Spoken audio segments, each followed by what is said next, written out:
Hey guys, TheJordude's here, back again with another Shadowverse video. This video is sponsored by Cygames. If you want to play and download Shadowverse for free, you can do so with the link down below in the description. You can play on all your mobile devices as well as on your PC through Steam.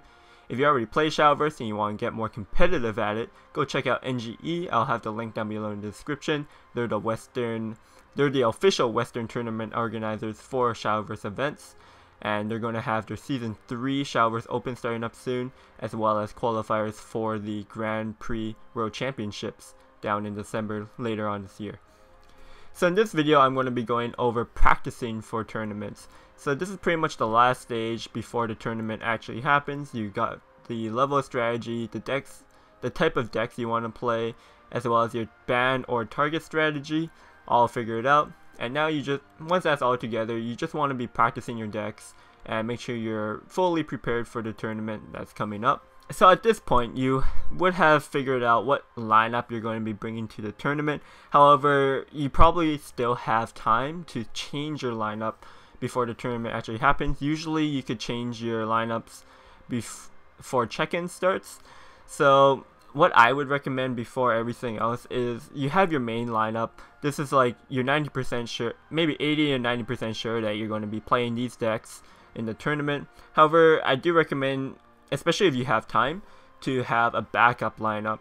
So this is when your primary lineup doesn't seem to work out in your practices as well as you thought it would.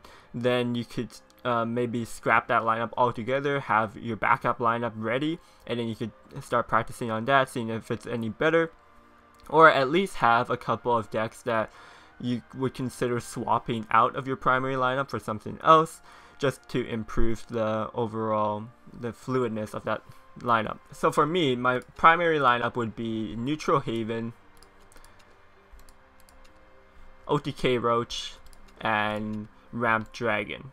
So this is kind of like in terms of level of strategy, I kind of going for an N1 strategy, because N2 I'm not like an anti-meta deck.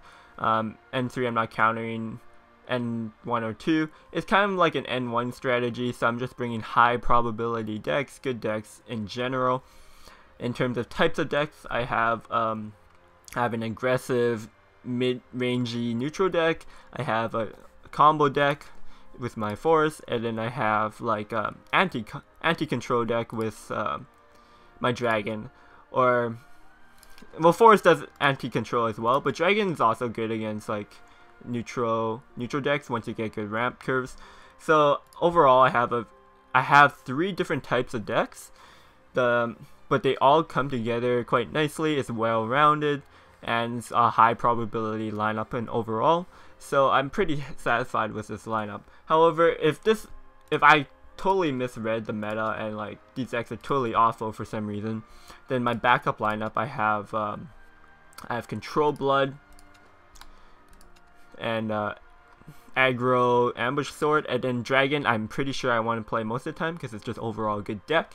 So I would have that as my lineup 1 and 2, which you can do. You could, if like you think this deck is like for sure going to be good, you could have it in both your primary and your backup lineup. As you can see here, I also have a substitute deck, and that's D-Shift Rune. So if one of my first 3 decks are underperforming in my practices, then maybe I could swap one of them out, like the lowest performing deck with my D-Shift, or maybe with one of these lineup 2 decks.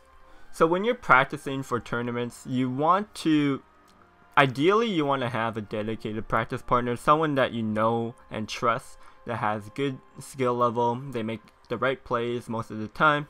They have all the cards, and they could test any deck, and they have the time to test like a bunch of games with you with a bunch of different decks. If you have an ideal practice partner, that is great. If you do not, you could always play your games on ladder. However, you won't find the matchups that you want to test against. A lot of times you'll just be playing against meta decks. So you can also play against people on this site, which is Shadowverse Ratings. I could put the link down below in the description for this as well. It's a Japanese site, so you have to kind of get used to how to go through it. I'll make a video separately on featuring this site, because I think it's a really good site for practicing and fine-tuning your lineups.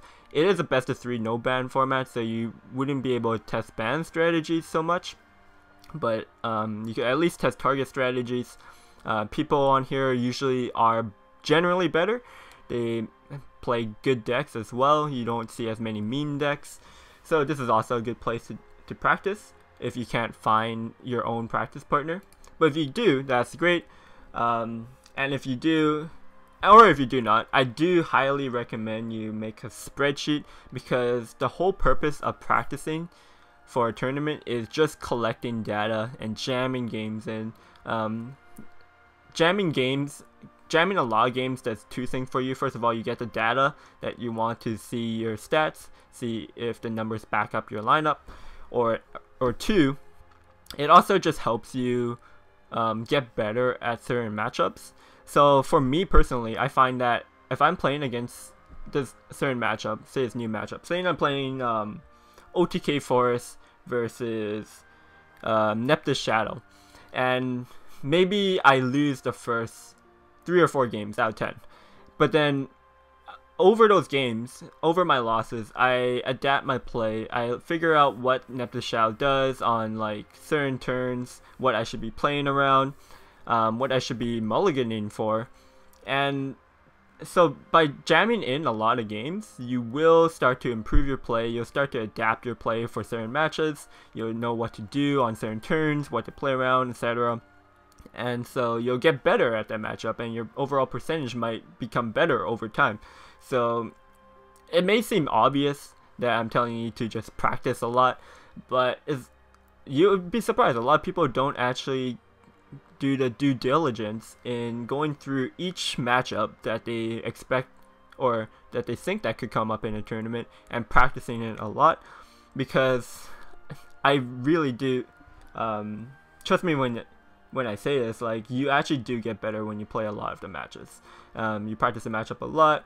Once you collect the data, maybe you can even split up your data so you can see like the first 10 games you play, how were my win rate, versus the second 10 games set of 10 games I played, how is my win rate compare. And if you see an increase, maybe you are getting better at that matchup, and maybe it's just not the cards or just not the RNG, but you yourself is getting better.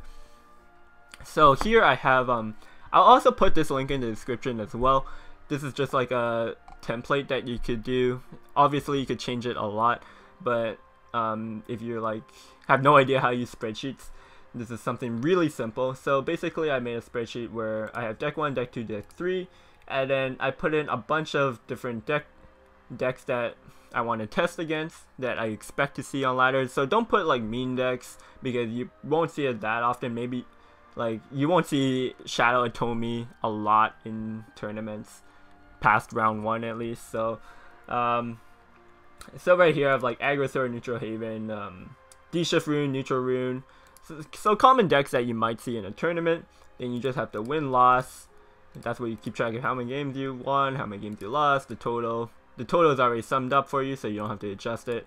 And then the win rate is just the overall percentage you have in the total, based on the total amount of games you played. So I also have to make a section here where it's just like the average win rate. So I'm just going to take the average of all of these 10. So we could just do that real quick.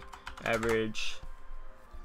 So I filled in the numbers here. So it's just arbitrary numbers, but usually I would play like 10 games.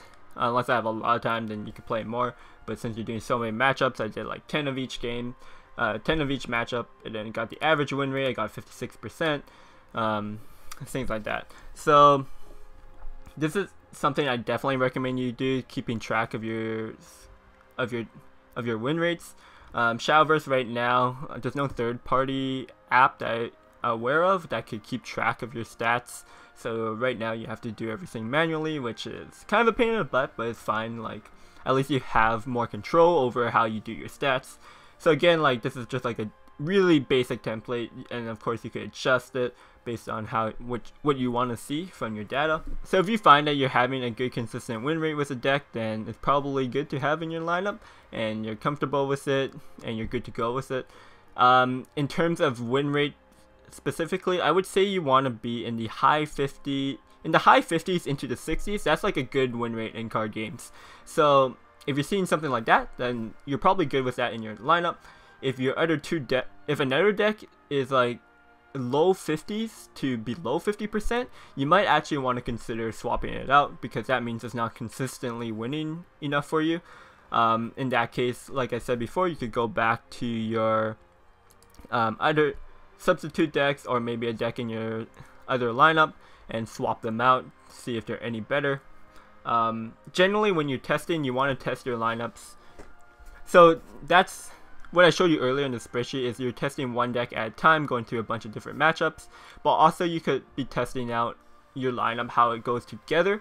So you could do that with your practice partner. You could just practice against lineups you expect to see. So maybe you expect to see like Ambush Sword, Neutral Haven, and Aggro Blood as a lineup. So you could practice your lineup against that a bunch of times, see how you do in overall matches. If you have like a positive match win rate, then maybe you have a good lineup. If you don't, then you might want to consider adjusting your lineup so that it's a bit better, especially if you expect to see that certain lineup a lot. So that's pretty much it for this video. If you have any questions, make sure you leave a comment down below in the description, and if you liked it, make sure you give it a thumbs up and subscribe, and check me out in my social media links I have down below in the description. So as always guys, thanks for watching, and I'll see you guys next time. Peace.